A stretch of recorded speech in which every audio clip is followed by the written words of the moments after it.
people assume we are just going back to the good old world which we had.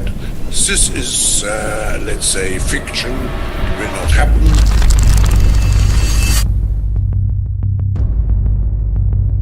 Now is the historical moment, the time, not only to fight severe virus, but to shape the system.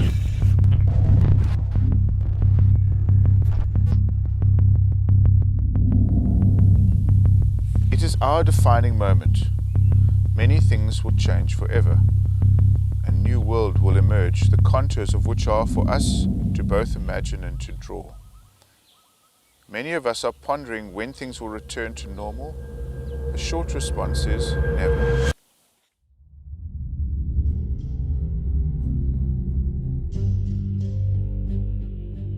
Dokumentärfilmen Monopoly, Who Owns the World, belyste en intressant aspekt utifrån ägarstrukturen av världens stora börsföretag. Det är flera fondjättar, alltså företag som har som företagsmodell att investera i andra företag, som har ett enormt ägande och inflytande på alla våra börsnoterade företag. De här äger allt ifrån big tech till livsmedel till allting annat som produceras och saluförs.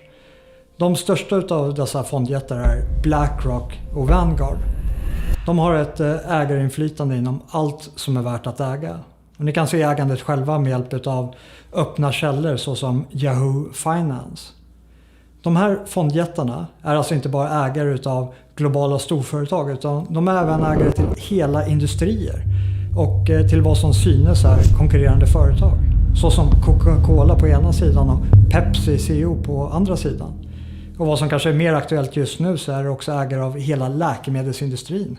Däribland vaccintillverkarna Pfizer och Moderna. BlackRock och Vanguard är också storägare av andra fondjättar inom den här internationella storfinansen. Som Goldman Sachs och JP Morgan. Som i sin tur också utövar ett ägandeinflytande i sina respektive portföljföretag. Om någon hänvisar till den globala storfinansen så är det dessa de menar. Det är ett nästlat ägande som lägger grunden för en väldold dominans där det till ytan ser ut som om att det finns en myriad av konkurrerande företag med olika former av intressemotsättningar.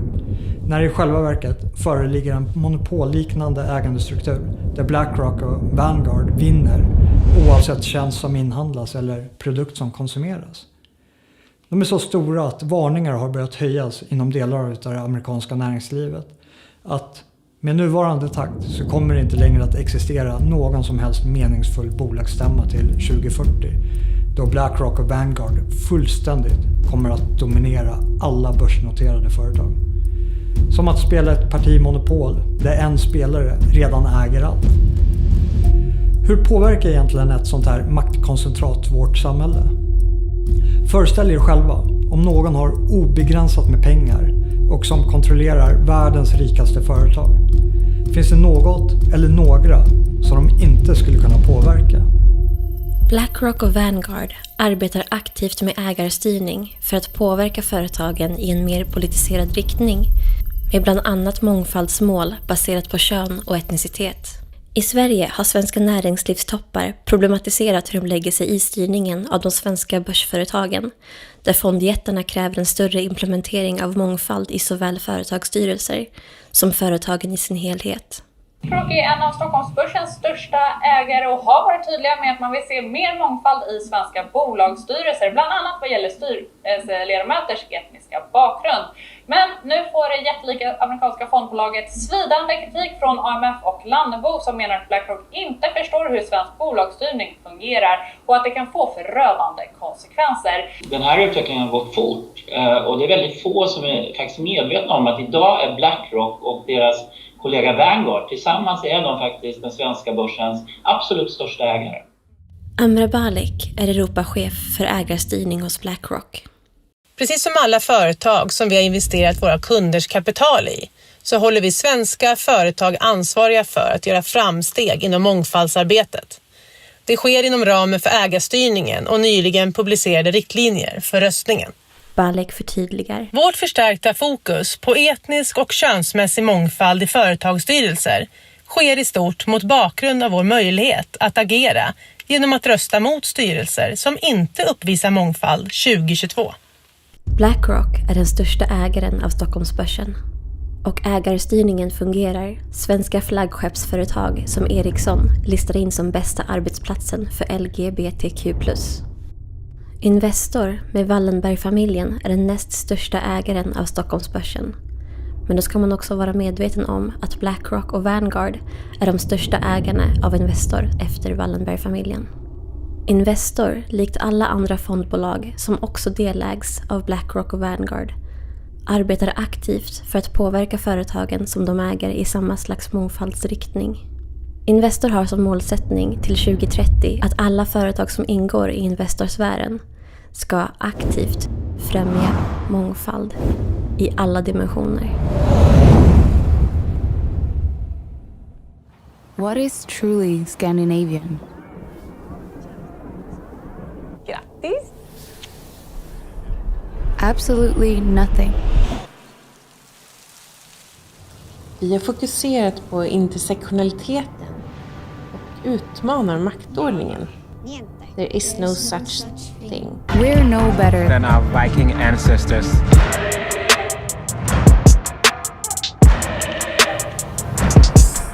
Absolutely nothing.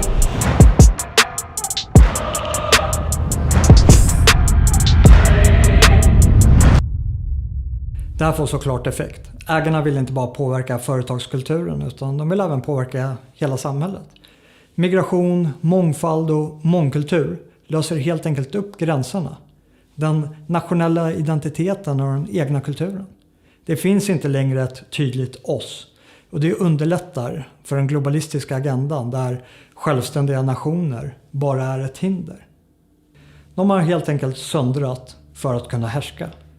Och med andra handen arbetar globalisterna med att pådriva klimatalarmismen. Klimatfrågan är ett gränslöst hot, vilket innebär att det är lätt att hävda gränslösa lösningar.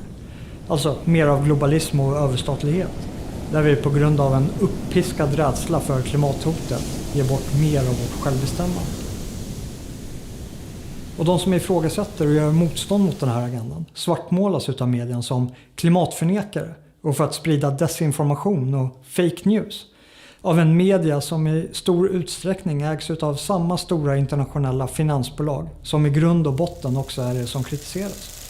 Och då kan det ibland låta väldigt skriptat, även fast det till synes skulle vara konkurrerande nyhetsförmedlare.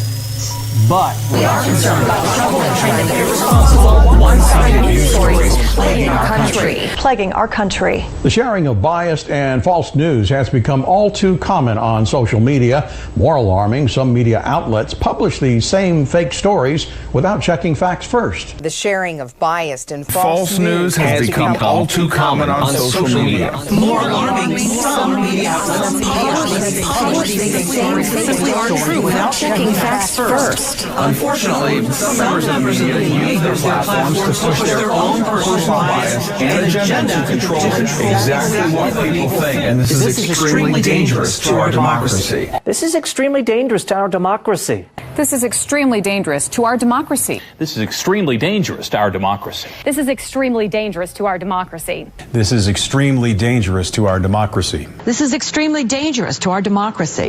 This is extremely dangerous to our democracy. This is extremely dangerous to our democracy. Det här är extremt farligt för vår demokrati. Amazon has transformed its operations in response to COVID-19 to protect employees and keep packages flowing. The company is keeping its employees safe and healthy while still delivering those packages to your doorstep. The company is keeping its employees safe. Keeping its employees safe. The company is keeping its employees safe. Millions of Americans staying at home are relying on Amazon. Enda sättet att prisas av mainstream media är helt enkelt att spela med på globalisternas agenda. Vill du vara en respekterad samhällsmedborgare som inte svartmålas, eller om du vill göra någon som helst karriär värt namnet, så finns det vissa saker du inte får motsätta dig. För om du inte ger läpparnas bekännelser till såväl mångfaldsmålen som klimatmålen, så kan du omöjligen klättra inom något börsnoterat företag. Den globala storfinansen påverkar såväl den nationella som den internationella politiken genom deras medieägande och genom politiseringen av alla deras företag Men de använder sig även av andra plattformar för att nå direkt in till det politiska ledarskiktet. En sådan plattform är Bilderberggruppen. Högt uppsatta politiker kallas till årliga möten med den finansiella eliten under mycket stort hemlighetsmakeri. Ser du ett problem med att man som folkvald politiker deltar i slutna sällskap där allmänheten inte har insyn i vad som ställs på programmet? Nej, det ser jag inte. Så det är inget demokratiproblem att folkvalda politiker deltar i Bilderbergmötet till exempel som du har gjort? Nej. Vi har till exempel riksdagens utskott stängda de också till exempel. Så att vi har ju mycket sånt. Svenska regeringens sammanträde är också slutna, de är inte öppna för allmänheten. Det är några få familjer som dominerar den här sfären, däribland familjen Rothschild och familjen Rockefeller. Och från Sverige så är det familjen Wallenberg, och i Bilderberggruppens styrkommitté ingår också Marcus Wallenberg. Så här uttryckte Bilderberg-medlemmen David Rockefeller sig i sina memoarer. Some even believe we are part of a secret cabal working against the best interests of the United States, characterizing my family and me as internationalists and of conspiring with others around the world to build a more integrated global political and economic structure. One world, if you will. If that's the charge, I stand guilty and I am proud of it. Nationalstaten står i vägen för den globala storfinansens vision om en gränslös värld, underställd deras direkta inflytande. Samma kritik mot nationen kommer också från en annan plattform som även den för samman den globala finanseliten med våra politiska företrädare. Med syftet för att bryta ner nationella intressen för att främja den internationella finanseliten. World Economic Forum är en medlemsorganisation för den globala storfinansen som ämnar tillgodose sina medlemmars intressen genom att vara en plattform som skär igenom samhällets alla delar så att medlemmarna når såväl politiker, intellektuella och andra ledare av samhället för att kunna förverkliga den globala agendan. Companies do pay to come here. They pay a lot actually. But when it comes to civil society, scholars, scientists, activists and the media, they come for free. Because healthy economies are about a lot more than big business. And we need diverse voices to make sure all sectors of society are involved in decision making. Klaus Schwab är ordförande för World Economic Forum och har lanserat begreppet The Great Reset, som innebär en omfattande global, social och ekonomisk omstart i samband med covid-pandemin. Klaus Schwab skriver i sin bok med samma namn, COVID-19 The Great Reset. At first glance, the pandemic and the environment might seem to be only distantly related cousins, but they are much closer and more intertwined than we think. They are global in nature and therefore can only be properly addressed in a globally coordinated fashion. Och den återkommande problembilden som målas upp av Schwab är the absence of global governance. Det är genom att fokusera på och blåsa upp gränslösa hot och skapa en rädsla för de hoten som gör att vi ger bort vårt självbestämmande. Deras mål är att vi inte längre kommer att vara nationella medborgare i olika länder utan vi ska betrakta oss som världsmedborgare under en global ledning.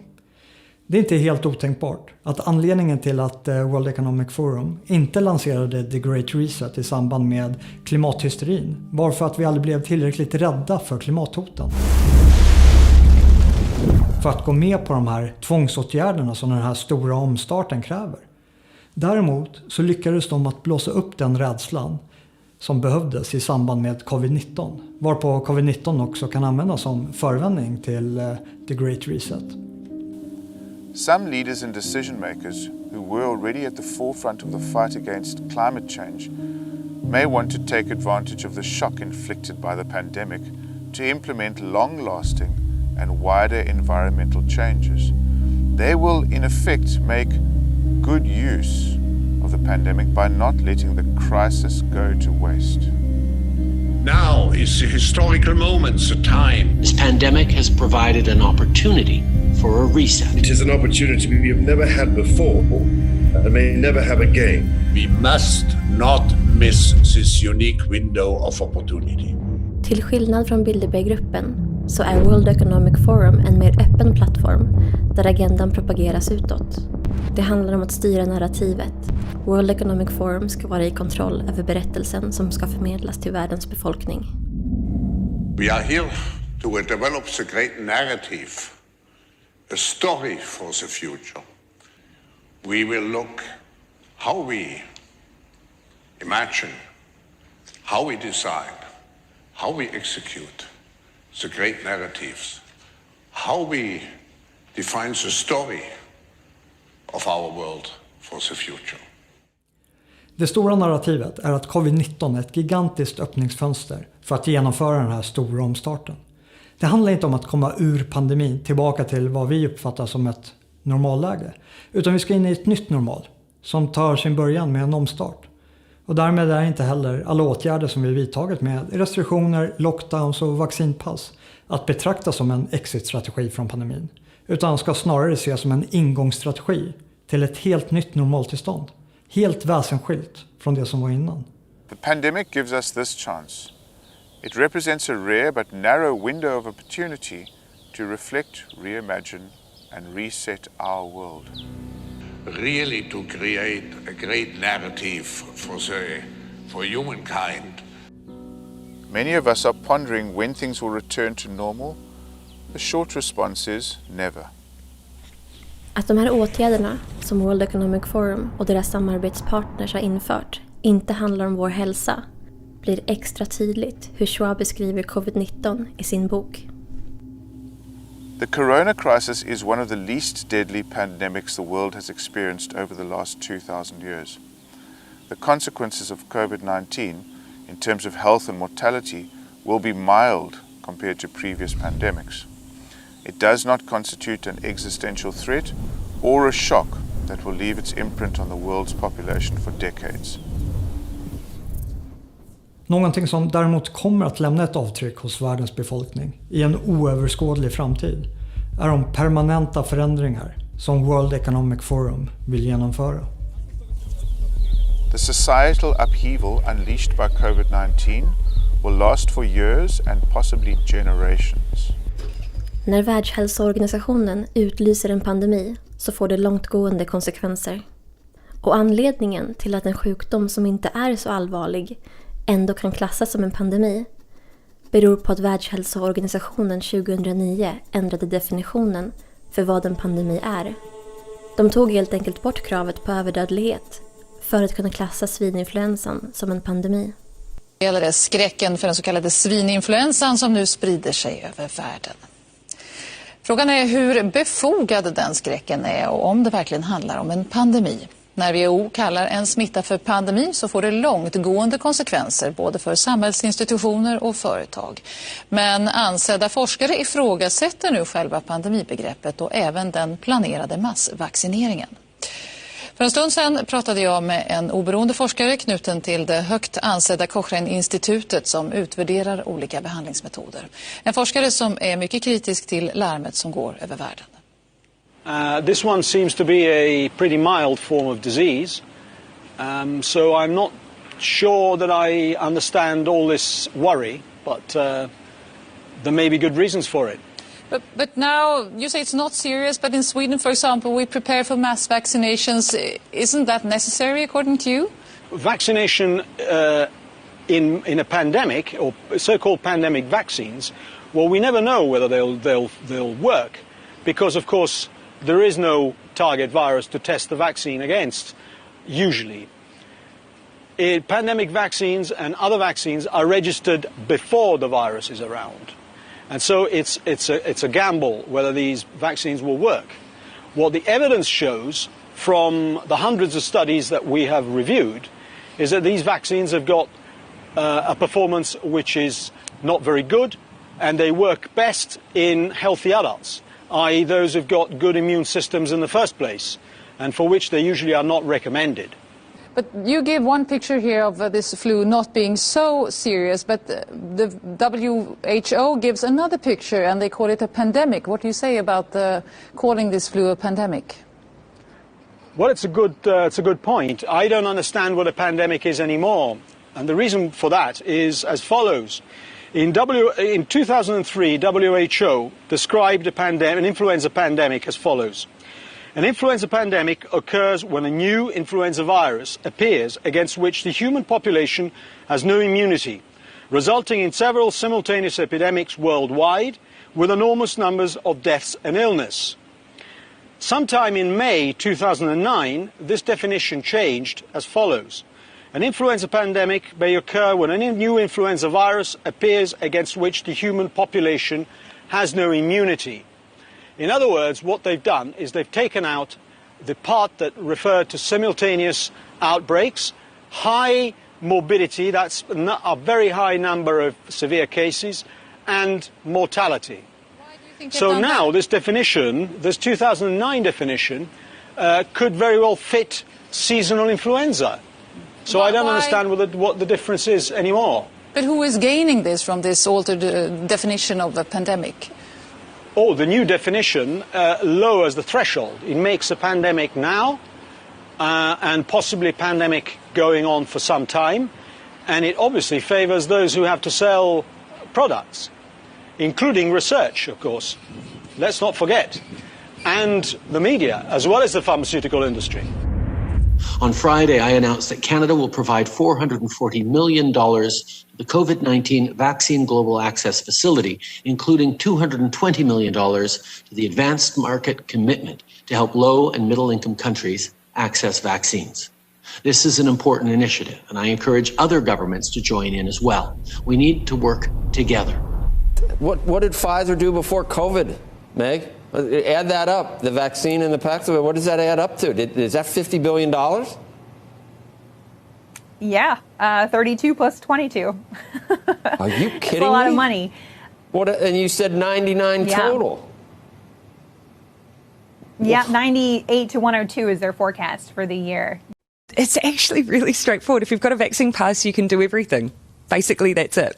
How we can encourage and potentially think about mandatory vaccination. Get as many people vaccinated across the country as humanly possible. Därför vill jag också inskärpa allvaret hos dig som ännu inte är vaccinerad. For unvaccinated, we are looking at a winter of severe illness and death for unvaccinated. For the unvaccinated, you're looking at a winter of severe illness and death. For yourselves, your families, and the hospitals you may soon overwhelm. If you are anti-mandate, you are absolutely anti-vax. I don't care what your personal vaccination status is. If you support, champion, give a green light, give comfort to, support anybody who argues against the vaccine, you are an anti-vaxxer. Absolutely. Your personal vaccination status is utterly irrelevant. And if you are out there in any way, shape or form campaigning against this mandate, you are absolutely anti-vax. If you say pro-persuasion, stuff it, shove it. We are absolutely going to make sure as many Territorians as possible are vaccinated. That is our best protection against this thing. You're going to be able to get your vaccine as soon as you turn 5. And I know you're excited and I know you're eager. In some places across the country, you can even start making your appointment now for shortly after your birth. This is not about freedom or personal choice. If your child is 5 years of age and older, please get them vaccinated. We need to protect the children. 50 million planned doses scrapped after triggering false positive results for HIV. As in science, things don't always go right. It's certainly a tough day for the team. The UQ vaccine applied a molecular clamp closing the coronavirus spikes using an HIV protein which falsely triggered infection markers. Vaccine expert Professor Nikolai Petrovsky says he raised the alarm early. Our feeling was it was too experimental a technology to be rolled out. Det är inte bara innebörden av pandemi och anti-vaxxer som har ändrats, utan även vaccin har fått en helt ny definition. You're not going to get COVID if you have these vaccinations. Our data from the CDC today suggests, that vaccinated people do not carry the virus, don't get sick, and that it's not just in the clinical trials, but it's also in real-world data. Now we know that the vaccines work well enough that the virus stops with every vaccinated person. A vaccinated person gets exposed to the virus does not infect them. The virus cannot then use that person to go anywhere else. Vaccines prevent getting infected, prevent getting sick, prevent your hospitalization. Det här var vad som lovades, men som inte levererades. Då vaccinerade fortfarande spred smitta, varpå Pfizers vd gick ut nu i januari och sa att Pfizer ska göra ett nytt försök med ett vaccin 1.1 som kommer vara ute nu i mars. And we know that the two doses of the vaccine offer very limited protection, if any. Now, we are working on a new version of our vaccine, the 1.1, let me put it that way, that will cover Omicron as well. And of course, we are waiting to have the final results. The vaccine will be ready in March. CDC, den amerikanska folkhälsomyndigheten, ändrade definitionen av vaccin i slutet av 2021.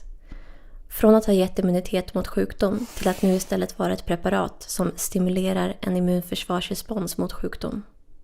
Världshälsoorganisationen har även i samband med covid-19 ändrat definitionen av flockimmunitet genom att ta bort att flockimmunitet kan uppnås med naturlig immunitet genom ett sjukdomsförlopp till att nu enbart vara ett koncept för vaccinering.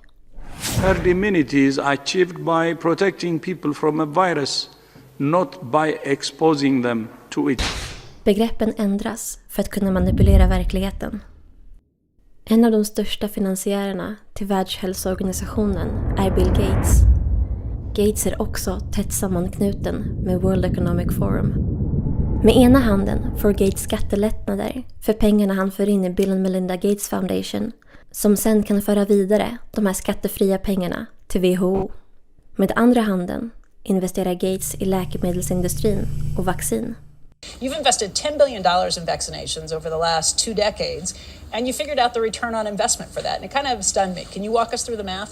But we feel there's been over a 20-to-1 return. So if you just look at the economic benefits, that's a pretty strong number compared to anything else. I think the numbers that you ran through were if you had put that money into an S&P 500 and reinvested the dividends, you'd come up with something like $17 billion, but you think it's $200 billion. Here, yeah. You know, helping young children live, get the right nutrition, contribute to their countries, that has a payback that goes beyond any typical financial return. Right. Världshälsoorganisationen utlyser pandemi och världens befolkning ska vaccineras. Varpå det här är Gates bästa investering någonsin och allt förklätt som filantropi. De stora globala företagen med BlackRock och Vanguard i ryggen har blivit ofantligt mycket rikare under pandemiåren. Detta är samtidigt som pandemiåtgärderna i de värst drabbade länderna har slagit sönder ekonomin för den vanliga medborgaren.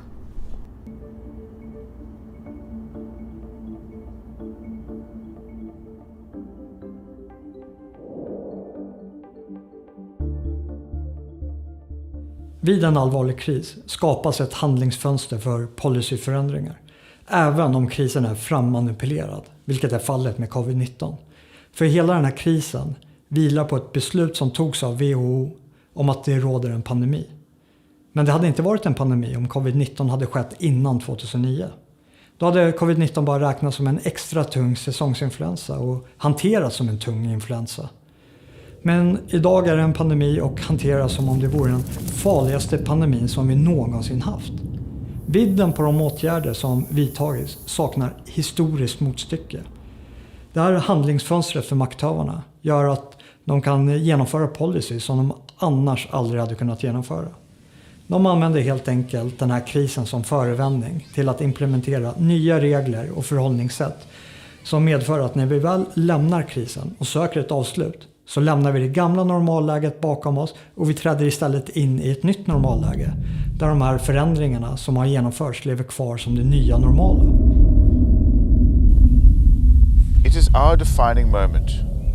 Many things will change forever. A new world will emerge, the contours of which are for us to both imagine and to draw. Schwabs och World Economic Forums vision går så långt att de behöver använda andra världskrigets världsomdaning som jämförelse till vad The Great Reset kan komma att innebära.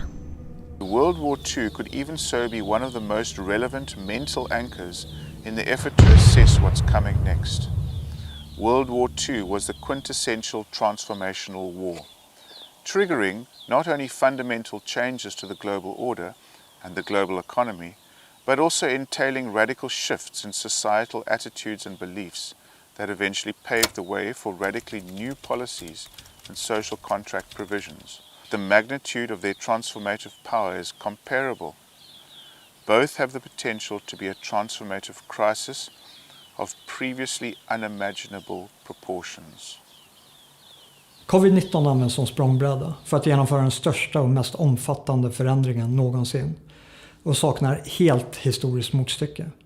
Och den närmsta jämförelsen är den globala och sociala förändringen som kom med andra världskriget. It's a tremendous responsibility which we have. So there's no other way. We have to live up to the expectations which we have created, and we will do so. Den stora omstarten innebär enligt World Economic Forum att vi ska bygga tillbaka bättre. Och samtliga av de tongivande politikerna som gått hårdast fram med covid-restriktionerna är inte bara medlemmar av World Economic Forum utan även skolade av dem genom deras program Young Global Leaders. What we are very proud of now is the young generation, like Prime Minister Trudeau, President of Argentina and so on, so that we penetrate the cabinets. So yesterday I was at a reception for Trudeau, and I know that half of this cabinet, or even more half of this cabinet, are for our actually young global leaders of the World Economic Forum. Chrystia Freeland är inte bara Trudeaus vice premiärminister. Hon är även styrelseledamot i World Economic Forum tillsammans med Klaus Schwab. I really believe COVID has created a window of political opportunity and maybe an epiphany. Wow. Yeah. Sorry. That's true in Argentina as well. It's true in Argentina, and it's true in France now. I'm with the president, with a young global leader. Och de använder sig alla av den centralt tillverkade catchphrasen Build Back Better som en del av den stora omstarten The Great Reset. Build back better from the COVID crisis. Build it back better. To come back stronger and build back better. Build Canada back better. You know what Donald Trump will do with 4 more years? Blame, bully, and belittle. And you know what Joe Biden will do? Build back better. It's the beginning of a global mobilization effort to rally all forces behind this great reset initiative. Build back, and we're going to build back better. We can't just build back, we got to build back better. Now is the time to start building back better. History would look at this crisis as the great opportunity for reset. The Great Reset is a welcome recognition that this human tragedy must be a wake-up call. It is imperative that we reimagine, rebuild, redesign, reinvigorate and rebalance our world. All elements of the Great Reset are fundamental to building the future we need. Sweden is ready to do its part. To build back better or whatever. Build back better. In this time of coronavirus. It's certainly a major crisis, but it also offers us a unique opportunity. Now is the time to make the changes we need to build a climate-resilient world, but also to build back better. Lanseringen av The Great Reset föregicks av en lång rad möten och korrespondens mellan World Economic Forum och våra politiska ledare. De nederländska myndigheterna har offentliggjort delar av korrespondensen mellan deras premiärminister, finansminister och utrikesminister med Klaus Schwab och World Economic Forum. Dear Minister, the discussions will focus on shaping policies for the post-COVID-19 era under the theme of the Great Reset. The Forum will work with your staff to ensure that your participation becomes a major force in shaping the Great Reset. I look forward to welcoming you in Davos. Klaus Schwab skickade även boken The Great Reset och premiärministern svarade Schwab med orden att boken är en hoppfull analys om en bättre framtid. Dear Professor Schwab, your book provides us a worrying, thus hopeful analysis for a better future. Premiärministern förnekade dock all kännedom om The Great Reset vid en utfrågning i det nederländska parlamentet. Voorzitter, steeds meer mensen zien dat het een grote leugen is dat het huidige coronabeleid ertoe dient om onze volksgezondheid te beschermen. Maar dat roept natuurlijk wel de vraag op waarom dan al die afschuwelijke maatregelen worden getroffen die onze hele manier van leven, onze hele samenleving kapot maken.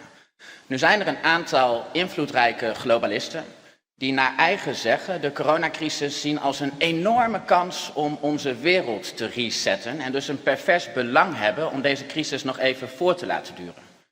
En een van deze globalisten is de heer Klaus Schwab, oprichter en voorzitter van het World Economic Forum. En hij heeft ook een boek geschreven met als pakkende titel COVID-19, The Great Reset. En mijn vraag aan de demissionair minister-president is, hoe beoordeelt hij de inhoud van dit boek? De minister-president. Ik ken het boek niet, voorzitter. Maar ik zou de heer Vermeijeren willen adviseren om niet al te veel in al die conspiracy-theorieën. Ik kijk ze ook allemaal op YouTube. Ik vind het altijd fascinerend hoe dan uitgelegd wordt dat 9/11 niet heeft plaatsgevonden of dat het allemaal anders zit. Ontzettend knap in elkaar gezet. Maar het is meestal wat het is, een conspiracy-theorie. De heer Vermeijeren. Nou, het verbaast mij dat de eerste vraag die ik aan de heer Rutte stel sinds ik beëdigd ben als Kamerlid direct wordt beantwoord. Dank u wel, maar het verbaast mij dat die eerste vraag direct wordt beantwoord met een leugen. Ik heb namelijk een brief in mijn hand die dateert van 26 november 2020. En dat is een brief van de heer Rutte aan de heer Klaus Schwab, waarin hij de heer Schwab bedankt voor het toezenden van zijn boek. En dit noemt een hoopvolle analyse voor een betere toekomst. Zou de heer Rutte nog even kunnen graven in zijn geheugen? Het is nog geen half jaar geleden, dus ik weet niet hoe lang uw herinneringen actief blijven. Maar waarschijnlijk is dit nog wel ergens op te graven. En mijn eerste vraag opnieuw te beantwoorden en nu eerlijk, alstublieft. Nou, het eerlijke antwoord is dat dat een nette brief is. Waarin je helaas niet alle boeken die je toegestuurd krijgt van kaft tot kaft kunt lezen. Maar wel degene die je toestuurt een vriendelijke brief wil terugsturen. Nou, dan zegt de heer Rutte dus eigenlijk dat hij niet heeft gelogen tegen mij, maar tegen de heer Klaus Schwab. Visionen av The Great Reset är att vi ska lämna det gamla och komma in i det nya.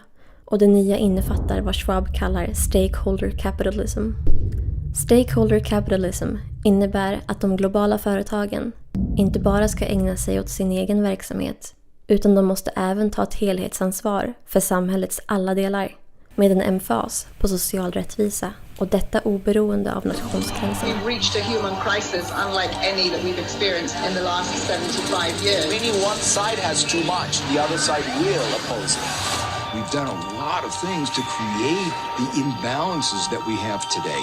COVID-19 has laid bare the systemic social inequities. Addressing these larger problems must become our priority.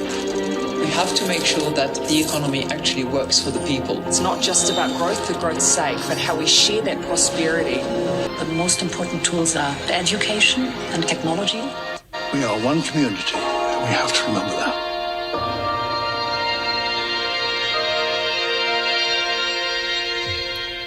Den nederländska premiärministern prisar visionen i samma brevkorrespondens. My good friend Professor Schwab outlines an inspiring way forward in making the global economy more equitable, sustainable and future-proof. A vision that fits in perfectly with all his efforts over the years to build a better world. Once again, Professor Schwab gives us food for thought and reflection with this fascinating book. Mark Rutte, Prime Minister of the Netherlands. In short, we need a great reset. Det här väcker onekligen en övergripande fråga över vems intressen är våra politiker företräder när de pratar om den här stora omstarten.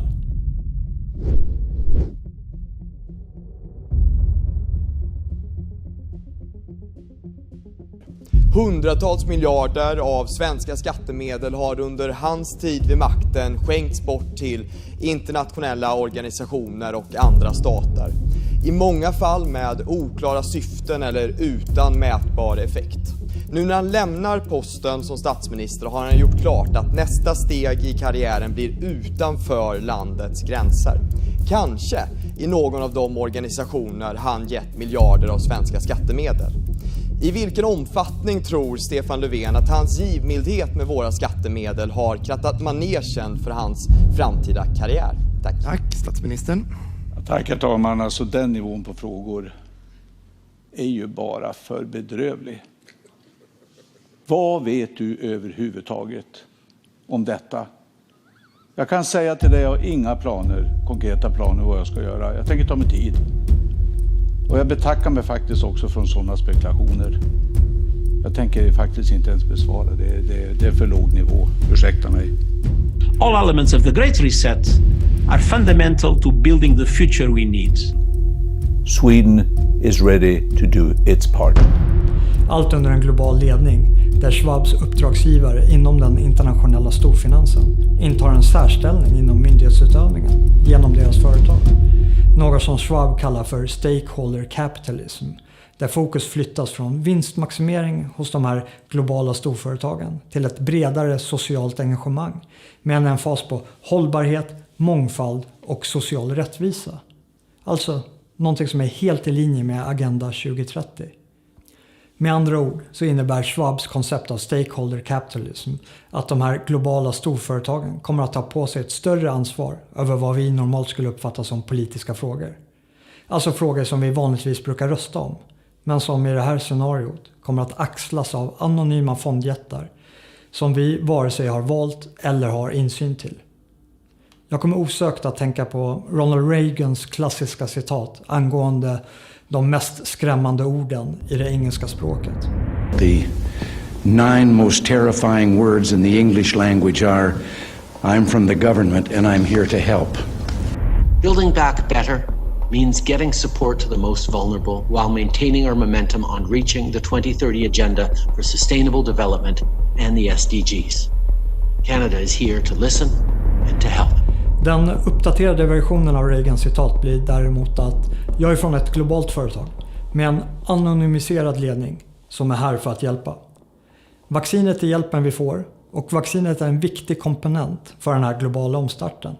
För vaccinet leder till vaccinpass och vaccinpass leder till den här utökade digitala infrastrukturen med ett digitalt ID som kan binda samman hela vår person, hela vårt jordliga väsen till en enda QR-kod. En region i Kina har redan infört ett digitalt ID som är kopplat till ett social credit score. Där staten avgör vad du får eller inte får göra beroende på om staten anser att du varit en god samhällsmedborgare som gynnat kollektivet. Everywhere she goes, Ouyang Haoyu is followed. What she buys, how she behaves is tracked and scored to show how responsible and trustworthy she is. It's called the social credit system, and in one version now being tested, a person's reputation is scored on a scale of 350 to 950. And Haoyu, with a good score of 752, is okay with it. In fact, most people are, and few here are willing to criticize it. Something that may pose a risk itself for a bad score and the life that comes with it. Journalist Liu Hu. He got a little too close to uncovering corruption among high-profile party members. After being sued for defamation by the subject of a story he'd written, he was blacklisted. But he only realized when he tried to buy a train ticket and was told he was banned from traveling. That tells me I'm still on the blacklist. Punished because he's been branded untrustworthy by the state. Once you're blacklisted, you can no longer get a bank loan, start a business, buy an apartment, or even send your children to a private school. In theory, everything can be taken into account in the social score. World Economic Forum vill ha ett globalt medborgarskap under en global ledning där kontrollen över folket sker med hjälp av ett digitalt ID som innehåller bland annat din hälsostatus, vilka sjukdomar du har, vilken vård du fått och vilka vaccin du tagit. Det digitala ID:t ska också utgöra din nya digitala plånbok med en ny digital valuta. Och du kommer också ersätta ditt pass om du ska ut och resa. Und aus diesem Grund wird die Kommission demnächst eine sichere europäische digitale Identität vorschlagen. Eine Technologie, bei der wir selbst kontrollieren können, welche Daten ausgetauscht und wie sie verwendet werden. Det digitala ID:t kommer också vara en förutsättning för att få ta del av den allmänna infrastrukturen, allt reglerat och styrt från centralt håll. Om det här digitala ID:t införs så kan makthavarna stänga ute vem de vill, när de vill, från hela samhället, världen över, genom att bara begränsa personens QR-kod. Och de kommer också kunna straffa alla som interagerar med den utsatta personen på samma sätt, då det digitala ID:t också är spårbart. Om de inte lyckas införa det digitala ID:t i samband med den här krisen så finns det alltid nya kriser runt hörnet som kommer att kunna rättfärdiga införandet utav det här digitala ID:t. For a potential cyber pandemic. The COVID-19 pandemic has shaken our economies and societies to the core and shown us how vulnerable we are to biological threats. In the digital world, similar risks are being overlooked right now. A cyber attack with COVID-like characteristics would spread faster and further than any biological virus. Its reproductive rate would be around 10 times greater than what we've experienced with the coronavirus. Fortunately, at least until now, cyber attacks have not impacted our health the way pandemics have, but the economic damages, and therefore the impact they have had on our daily lives, have been equal and sometimes even greater. You see, the only way to stop the exponential propagation of a COVID-like cyber threat is to fully disconnect the millions of vulnerable devices from one another and from the internet. All of this in a matter of days. Och för att kunna återansluta sig till internet så kommer det att behövas ett digitalt ID för att säkerställa att man inte är smittbärare av viruset. Precis på samma sätt som du behövde ett vaccinpass för att visa att du inte var smittbärare av covid så du kunde återansluta till den sociala infrastrukturen. The COVID-19 crisis would be seen in this respect as a small disturbance in comparison to a major cyber attack. De här åtgärderna vi har sett med lockdowns och vaccinpass är inte en strategi för vår hälsa och vårt välbefinnande. För de här så kallade lösningarna är värre än självaste sjukdomen. De här åtgärderna är till för att valla in oss till det nya normala. Something like 1984 could actually happen. This is the direction the world is going in at the present time. Aujourd'hui, au bout de ça, on parle de puces qu'on pourra s'implanter. Ce sera quand ça? Certainement dans les 10 années à venir. Et après, on pourrait s'imaginer qu'on les implante dans nos cerveaux ou dans notre peau. Et à la fin, peut-être il y a une communication directe entre notre cerveau et le monde digital. Ce que nous voyons, c'est une sorte de fusion du monde physique, digital et biologique. There is no digital without chips. And the European need for chips will double in the next decade. I just would like to highlight what you said about the European Chips Act, because it's a very important step to create the physical brain for digitalization and to have it located to a certain extent in Europe. And today, most of our supplies come from a handful of producers outside Europe. And this is a dependency and uncertainty we simply cannot afford. There will be no loyalty except loyalty to the party. But always there will be the intoxication of power. Always, at every moment, there will be the thrill of victory, the sensation of trampling on an enemy who is helpless. If you want a picture of the future, imagine a boot stamping on a human face forever. The moral to be drawn from this dangerous nightmare situation is a simple one. Don't let it happen. It depends on you.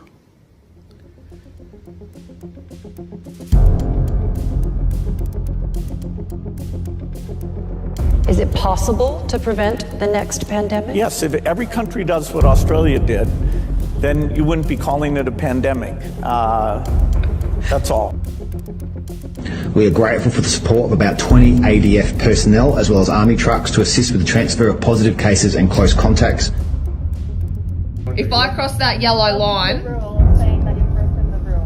that I've broken the rule, I will be issued with a $5,000 fine. That's correct. Right. We could even do that now, but we're giving the warning first. Have a chat with you because the big fine, rather just do the right thing, yeah? So what did that experience make you think? Like what was your feeling about being in that situation with those people in control of your every movement? Oh, it's horrible. It's a horrible feeling. You feel like you're in prison. You feel like you've done something wrong. It's inhumane what they're doing. Like you are so small. They just overpower you, and you're literally nothing.